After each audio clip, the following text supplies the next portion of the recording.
Sono vision లో summer AC Mela 0% EMI cash back offers తో ఈ వేసవిని చల్లగా మారుస్తుంది. అలాంటి ఒక సూపర్ డూపర్ హిట్ సినిమాకి హీరోగా సురేష్ గారు సెలెక్ట్ అయిపోయి ఒక సినిమా కోసం ఒక ప్రొడ్యూసర్ గారు నీ కోసం నేను సినిమా ఆపుకోవాలా, నీకు ఇన్ని హిట్స్ ఇచ్చాను, నువ్వు ఆ సినిమా మానేసి నా సినిమా చేయవా అదొక ప్రెజరో లేకపోతే ఇష్టమో లేకపోతే మీ మీద ఉన్న ప్రేమతో గట్టిగా మాట్లాడటం వల్ల మీరు ఈ సినిమాని వద్దనుకున్నారు కదా, అవును, ఏమనిపించింది? నాకు అది రాసి పెట్టలేదు అనిపించింది. నేను చెప్పాను కదా, నేను ఈ ఈ ఈ ఎక్స్పీరియన్స్ ఒకవేళ అప్పుడు అనిపించకపోవచ్చు, బట్ ఇటువంటి ఎక్స్పీరియన్స్ల వల్ల ఓకే మనకి ఏమి రాసి పెట్టలేదు అది మనకు రాదు అనేది క్లారిటీగా అర్థమైపోయింది. అందుకే చెప్తున్నాను, కర్మ సిద్ధాంతాన్ని నమ్ముతున్నాను. ఈ రోజు నేను వెరీ వెరీ ఫార్మ్లీ బిలీవ్ మనకి ఏది రాసి పెట్టిందో అది వస్తుంది, మనకి ఏది రాసి పెట్టలేదో అది రాదు. అంటే నో చెప్పింది అందుకేనా నేను చెప్పింది? 100% రీజన్. ఎందుకంటే ఆ టైంలో వచ్చి మనం ఒకరికి మాట ఇచ్చిన తర్వాత లేదు అది ఆ ఆఫర్ బాగుంది, నేను మీకు మీకు నేను డేట్స్ ఇచ్చినా సరే నో, మీరు ఇంతకుముందు మీతో 2-3 సినిమాలు చేసినా నో అనేంత ధైర్యం నాకు లేదు. ఎవరైనా? నాయుడు గారు, రామానాయుడు గారా? రామానాయుడు. ఓకే. సో నాకు గాడ్ ఫాదర్ కానీ గాడ్ ఫాదర్ ఆయన దగ్గర నేను ఏమన్నా సరే ఎదురు మాట్లాడగలనా? సో అది చెప్పారు ఆయనకి మణిరత్నం గారు ఆఫర్ అండి రోజా సినిమా అని చెప్పారు. ఓకే. బట్ ఆయన కూడా ఏంటంటే అన్ని ప్లాన్ చేసేసుకొని అవుట్డోర్ వెళ్ళడానికి రెడీగా అన్ని పకడ్బందీగా చేసుకుని, ఎందుకంటే ఆ టైంలో అందరూ బిజీ అండి. ఆర్టిస్టులు కాంబినేషన్ ఒక 30 రోజులు కలిపి దొరకడం అనేది, ప్లస్ ఆయన ప్రేమ విజేత అనే సినిమా అవుట్డోర్లో ప్లాన్ చేశారు 30 రోజులు అరకులో. ఓకే. సో ఆయనకి షిఫ్ట్ చేసుకోవడం మార్చుకోవడం అనేది కొంచెం కష్టమైన తరం.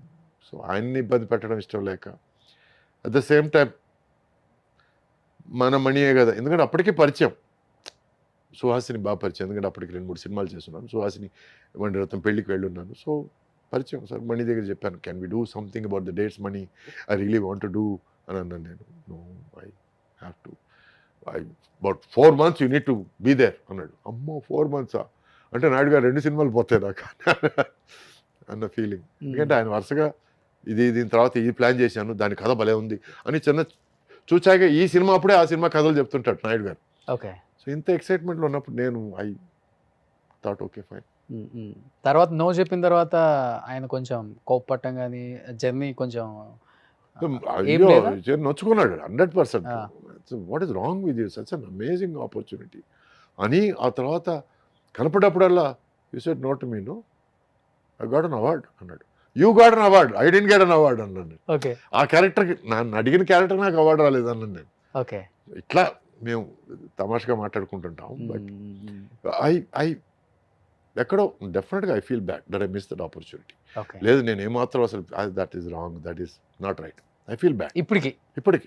But at the same time ఏమో మనకు రాసి పెట్టింది ఇదే, మనకు అది రాసి పెట్టలేదు అని నన్ను నేను సర్ది చెప్పుకుంటాను. వన్ మోర్ మూవీ సీతాకోక చిలుక, దాంట్లో కూడా ఫస్ట్ మీరే కదా? అవునండి.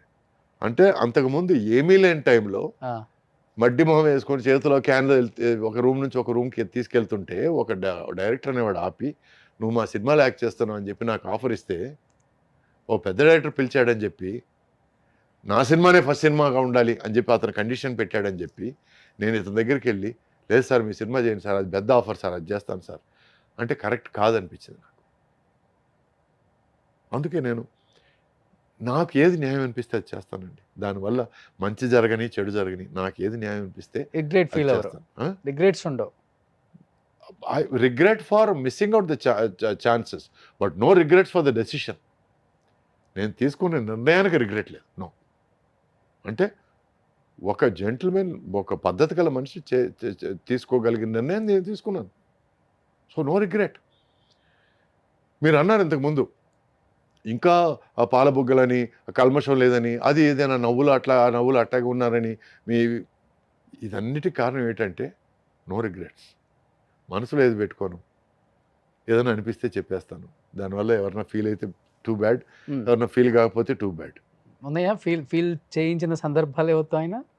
చాలా ఉన్నాయండి, బట్ నేను అవన్నీ పెద్దగా నేను మనసులో పెట్టుకోను. నేను నాట్ ఇంపార్టెంట్. ఎందుకంటే జాపనీస్ సేయింగ్ ఉంది, నది ఒడ్డున చాలా కాలం వెయిట్ చేస్తే నీ శత్రువుల కళేబెరలు అలా తేలుకుంటూ వెళ్తుంటాయి, అవి కూడా చూసే టైం వస్తుంది నీకు అని. There is a Japanese saying, if you wait long enough you will see the dead bodies of your enemies passing by floating in the river అని. సో మనం ఏం చేయక్కర్లేదండి, జీవితం చేస్తుంది, దేవుడు చేస్తాడు, కర్మ సిద్ధాంతం చేస్తుంది. సో మనకి ఎవరన్నా చెడు చేయాలనుకుంటే మనం ఏం చేయక్కర్లేదు. ఓకే. బట్ ఒకటి, దుష్టులకు దూరంగా ఉండు. ఒక మనిషి వల్ల లిటిగేషన్ ఉంది, ప్రాబ్లం ఉంది, అతను నిన్ను వాడేసుకోవడానికి ట్రై చేస్తాడు, లేకపోతే ఇతను ఛాన్స్ ఉన్నా లేకపోయినా అబద్ధాలు చెప్పేస్తాడు మీతో అని అన్నప్పుడు వాళ్ళ నుంచి కొంచెం దూరంగా ఉండడానికి ట్రై చేస్తాడు. ఎందుకు? సో ఇంకొక మూవీ 4 స్తంభాల ఆట. 3 super duper hits. Naresh thanks చెప్పాలి, అరవింద్ స్వామి థ్యాంక్స్ చెప్పాలి, కార్తిక్ థ్యాంక్స్ చెప్పాలి. ఓకే. అసలు ఆ పాటలు ఇప్పటికి కూడా మర్చిపోలేదు. అవును, మంచి, చాలా మంచి సినిమా. ఆ సినిమా కూడా నేను 2-3 సార్లు చూశాను నేను. అదే నాకు నచ్చిన సినిమా. అండ్ నరేష్ మంచి మిత్రుడు, అండ్ ఆ ఆపర్చునిటీని బాగా ఉపయోగించుకున్నాడు. So it's good for him, very good. Karthik garu touch లోనే ఉన్నారా ఇంకా? ఎస్. ఓకే. తను అజ్ఞాతవాసి అండి, సడన్ గా 6 నెలలు ఎక్కడ ఉంటాడో తెలియదు. నెంబర్ మార్చేస్తారు వెంటనే. దొరకడు, చిక్కడు. అవును. సో దొరికినప్పుడు మాత్రం మనస్ఫూర్తిగా మాట్లాడుకుంటాం. లాస్ట్ లో ఓం అనే సినిమా మీ ఇద్దరం కలిసి చేసాం. అవును, కళ్యాణ్ రామ్ గారు. అవును, కళ్యాణ్ రామ్ గారి cinema. It was a lovely experience. దాంట్లో మాతో పాటు హీరోయిన్ కూడా ఉంది. నికిషా పటేల్ కాదండి, మా సమకాలికులు. కార్తీక్తో 6 సినిమాలు చేసింది, నాతో 5 సినిమాలు చేసింది హీరోయిన్గా. సితారా గారు. సో మాతో కలిసింది సితారా ఆ టైంలో. సో మా ముగ్గురికి ఒక చిన్న మినీ రీయూనియన్ లాగా తయారైంది. పాత సినిమాల గురించి మాట్లాడాలి, పాత ఎక్స్పీరియన్స్ గురించి మాట్లాడాలి. It was one of. నేను చెన్నైలో ఆల్మోస్ట్ అందరినీ చేశాను ఇంటర్వ్యూస్. కార్తీక్ గారిని చాలాసార్లు ట్రై చేశాను. నేను మళ్ళీ ట్రై చేసేలోపు నెంబర్ మారింది. చెప్పాను కదా, దొరకడు, చిక్కడు అవుతాను. But very nice human being. అంటే ఉదారత అనేది ఫస్ట్ నాకు చూపించింది తను. ఎట్లా అని చెప్తున్నానంటే, సీతాకోక చిలక తమిళ్లో సూపర్ హిట్. నా సినిమా పన్నీర్ పుష్పంగల్ రిలీజ్ అయిన 25వ రోజుకి రిలీజ్ అయింది ఆ సినిమా. అది హిట్, మా సినిమా హిట్ అయిన తర్వాత సడన్గా ఒకరోజు ఫోన్ కాల్ వచ్చింది. అప్పుడు ఇంట్లో ల్యాండ్ లైన్లే కదా. ఫోన్ కాల్ వస్తే మా అమ్మ, రే కార్తీక్ అంటరా, హీరోరా అని చెప్పేసారు. హలో, ఎవరు అంటే, హే బడీ, ఐమ్ కార్తిక్, ఈ సినిమాలో అలగిలో తెలిసిన సినిమాలో హీరోగా యాక్ట్ చేశాను. ఐ యు రియలీ హిమ్ అన్నాను నేను. High will I joke about it, I want meet you అని. ఆ తర్వాత తన ఫ్రెండ్స్ నన్ను తీసుకెళ్ళి డిన్నర్ ఇప్పించారు.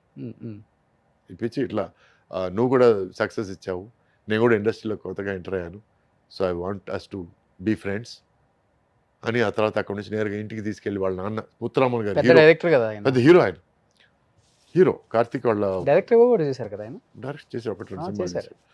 సో ఆయనకు పరిచయం చేసి ఆ తర్వాత నన్ను ఇంట్లో డ్రాప్ చేసి, సో ఫస్ట్ టైం హీరోలు ఇలా కూడా ఉండొచ్చు అనేది నేర్చుకున్నాను.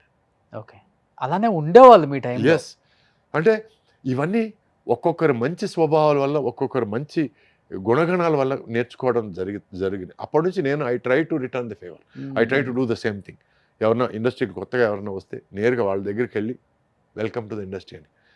ఇలా నేను ముగ్గురికి నేను వెల్కమ్ చెప్పున్నాను. పక్కన నాయుడు గారి షూటింగ్ ఏదో జరుగుతుంది, నేను నేరుగా వెళ్ళి మహేష్ బాబుని మీట్ అయ్యి, వెల్కమ్ టు ఇండస్ట్రీ, మా ఫాదర్తో సినిమా చేశారు, మీ ఫాదర్ ఫ్యాన్ నేను, so I'm very happy that you come in to the industry, all the best అని చెప్పి వచ్చేసాను. ఆ తర్వాత రాణా, నాయుడు గారి స్టూడియోలో ఒకసారి సాయంత్రం కూర్చున్నప్పుడు రాణాని కలిసి, all the best, I know you're coming in to the industry, wish you all the very best అని. అప్పుడు రాణాతో Nag son was also sitting.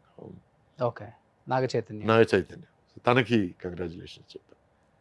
నాకు తెలిసి న్యూ కమర్స్లో ఇంకా సినిమాలోకి అడుగు పెడుతున్నాము, లేక ఫస్ట్ సినిమా షూటింగ్ చేస్తున్నాము అని నాకు పర్సనల్గా ఫాదర్స్ తెలుసో లేకపోతే రిలేటివ్స్ తెలుసో నేను మీట్ అయ్యి తప్పుడు చూసుంటారు కదా, సెట్కి తీసుకొస్తుంటారు అప్పుడు పిల్లల్ని ఎస్పెషల్లీ. అలా చూసిన వాళ్ళలో అబ్బా ఏం హీరో అయ్యాడు అప్పుడు, నేను ఇంత ఉన్నాడు ఎత్తుకుందామని అని అనిపించిన హీరో ఎవరు? విజయ్, తమిళ విజయ్. ఎస్.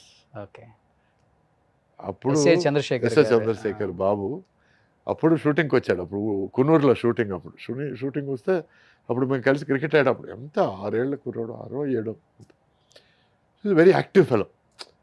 సో ఫాదర్ దగ్గర చెప్పాను, చాలా యాక్టివ్గా ఉన్నాడు సార్. ఏం సార్ మాకు పోటీగా తెస్తున్నారా ఏంటని ఏదో జోక్ చేశాను నేను. అచ్చనం కుదరదు నోవే అని అన్నాడు. నాకు డౌటే అని చెప్పాను నేను. ఆ తర్వాత తను పెద్ద హీరో అయిపోయిన తర్వాత సడన్గా ఆయన నన్ను, సత్యరాజ్ని, తర్వాత నాజర్ని వాళ్ళ వెళ్ళి పెట్టి సినిమా తీశాడు ఆయన. సినిమా తీస్తే నేను జ్ఞాపకం చేశాను ఆయనకి. ఎప్పుడు 2013-14 టైంలో ఓకే. నేను జ్ఞాపకం చేశాను. సార్ నేను చెప్పాను జ్ఞాపకం ఉందా, బాబు పెద్ద హీరో అయ్యాడు, అంతా నీ వల్ల ఊరుకోండి సార్, లోపల బాగా హ్యాపీ ఫీల్ అవుతున్నారు మీరు, ఊరుకో బయట ఎవరికి చెప్పద్దు. సో ఇట్లా ఉంటుందండి. So I like the fact that I've seen them grow. తర్వాత జనతా గ్యారేజ్లో కూడా చేశారు కదా సమంత ఫాదర్గా. అవును, ఎలా అనిపించింది తారక్తో ఫస్ట్? అది I think Amazing తారక్తో experience. First experience అదేనా? అదే ఫస్ట్ Okay, okay, అంటే అంతకు ముందు ఒక 2-3 సార్లు మీటింగ్లో, గ్యాదరింగ్లో, ఈవినింగ్ డిన్నర్స్లో కలిశాను నేను. బట్ యాక్ట్ చేయడం మాత్రం ఫస్ట్ టైం. సో పరిచయాలు ఉన్నాయి. బట్ మనం యాక్ట్ చేసినప్పుడే మనకి వాళ్ళ కెపాసిటీ ఏమిటో, వాళ్ళ కేపబిలిటీ ఏమిటో మనకు అర్థమవుతుంది. So I was zapped, very surprised. Tarak is a very very capable actor. And తను సినిమాని అర్థం చేసుకున్నాడు. ఈ క్యారెక్టర్ ఈ డైలాగ్ చెప్తే ఈ డైలాగ్లో ఈ పోర్షన్లో పంచ్ ఉంది, ఈ డైలాగ్ని ఫుల్గా చెప్పాలి, హాఫ్ చెప్పి వదిలేస్తే సరిపోదు. ఇట్లా ఒక సీన్లో అందరి డైలాగులు తన మైండ్లో ఉంటాయండి. ఇది చాలా రేర్గా చూశాను నేను. అంటే ఏకసంధాగ్రాహి అంటే ఒకసారి వింటే నేర్చేసుకోవడం, plus being able to understand everybody's dialogue is amazing. తను he has that timing, he has that. నేను ఫంక్షన్లో కూడా చెప్పాను తను కారణ జన్ముడు అని. So he is that, he is something very special. అంటే ఎస్పెషల్లీ తారక్ గురించి వింటుంటాం, ఆయనతో వర్క్ చేసిన చాలామంది ఆర్టిస్టులు మా షోలకు వస్తుంటారు కాబట్టి వాళ్ళ తాతగారి జనరేషన్లో ఉన్న హీరోస్ అన్నా, ఆర్టిస్టులు అన్నా, వాళ్ళ బాబాయ్ గారి జనరేషన్లో ఉన్న హీరోలు, ఆర్టిస్టులు అన్నా కానీ ఇప్పుడు వాళ్ళతో వర్క్ చేయడానికి వస్తారు కదా, ఒక ఫాదరో, ఒక తాతో, ఒక బాబాయో, ఆఫ్ స్క్రీన్ ఒక సొంత బిడ్డలాగే ట్రీట్ చేస్తారు ఆయన. ఆ మాట్లాడటం కానీ, ఆ ప్రేమ కానీ ఇంత కూడా తగ్గదు. విషయంలో ఆమె స్టార్, రెస్పెక్ట్, ఆమె బిగ్ స్టార్, Respect. ఆమె పాన్ ఇండియా స్టార్, ఇలా ఉండదు. డెఫినెట్గా మంచి మర్యాద. ఒక మనిషిని చూస్తే జనరల్గా కమెంట్ ఇస్తారు, అతనికి మంచి మర్యాద బాగుందండి అని. దానికి తార్కాణం తారక్. ఓకే, రెస్పెక్ట్ ఇచ్చి మాట్లాడతారు. అంటే ఈరోజు ఎవరో తెలీదు, ఏమిటో తెలీదు, ఒక సినిమా ఆడి ఉంటుంది, రెండో సినిమా సుమారుగా ఆడి ఉంటుంది, మూడో సినిమా ఆడి ఉండదు, మొత్తం ఇండస్ట్రీ అంతా తన చేతిలో ఉన్నట్టు మాట్లాడేవాళ్ళు ఉన్నారు. చూసుంటారు కూడా యువ హీరోలు కానీ లేదు, ఒక 2 సినిమాలు కమెడియన్గా యాక్ట్ చేసి మూడో సినిమా హీరో అయిపోగానే ఈరోజు నేను హీరో అయినందుకు చాలా హ్యాపీగా ఉన్నాను. హీరో అనేది బాధ్యత అండి, అది క్రెడిట్ కాదు. హీరో అనేది బాధ్యత, హీరో అనేది బరువు, హీరో అనేది ముళ్ళ కిరీటం. అంటే సినిమాను నువ్వు నడిపించాలి, నీ నడకని ఆడియన్స్ ఫాలో చేయాలి, నువ్వు పడితే వాళ్ళు పడ్డట్టు ఫీల్ అవ్వాలి, నువ్వు గెలిస్తే వాళ్ళు గెలిచినట్టు ఫీల్ అవ్వాలి, అది హీరో అంటే. సో అది అందరి వల్ల మోయడం కుదరదండి. దానికి తార్కాణం ఏంటంటే మగధీరాలో రామ్ చరణ్, లేక పుష్పలో అల్లు అర్జున్, వాళ్ళు ఫీల్ అయితే మనం ఫీల్ అయ్యాం, వాళ్ళు గెలిస్తే మనం గెలిచినట్టు ఫీల్ అయ్యాం. So that is the highs and lows that they can make you feel, that they must make you feel. వాళ్ళు హీరోలు అంటే. సూపర్, అవునా కదా? Exactly sir. సో మొన్న పడిన వర్షంలో ఈరోజు మొలిసిన మష్రూమ్ నువ్వు, ఇంకా చాలా ఉంది జీవితం చూడడానికి. అప్పుడే ఏదో చూసేసినట్టు మాట్లాడితే మనం విని ఊరుకోవడం తప్ప మనం ఏం చేయలేం. నిజంగా మన హీరోస్ అంతా గ్రేట్. అందుకే వాళ్ళు ఎక్కడ కూడా అది ఆ బ్యాగేజ్ని లేదు, డెఫినెట్గా లేదు. నేను రియూనియన్కి అన్నయ్య ఇంటికి వెళ్ళినప్పుడు, చిరంజీవి గారి ఇంటికి వెళ్ళినప్పుడు రామ్ చరణ్ ఎంత ఆప్యాయంగా అంకుల్ అంకుల్ అని పిలిచాడంటే నాకు కారిపోయాను నేను. అసలు సచ్ ఇన్ని హిట్లు ఇచ్చాడు. కరిగిపోయారా? టోటల్గా కరిగిపోయాను రాంగ్ వర్డ్ ఇది. అందుకనే ఆ, కరిగిపోయారు కరిగిపోయారు బాగా. అంకుల్ అని ఆప్యాయంగా పిలిచి ఏదైనా తింటారు అంకుల్, నేను ప్లేట్లో పెట్టి తీసుకురాగలను అంకుల్, లేట్ అయిపోయింది కదా అంకుల్ అంటుంటే, this is such a big star, such a big personality, he still behaving like Chiranjeevi గారి son, he still behaving like you know మా ఫాదర్ టైంలో పెద్ద ఆయన ఈయనకి మర్యాద ఇవ్వాలి.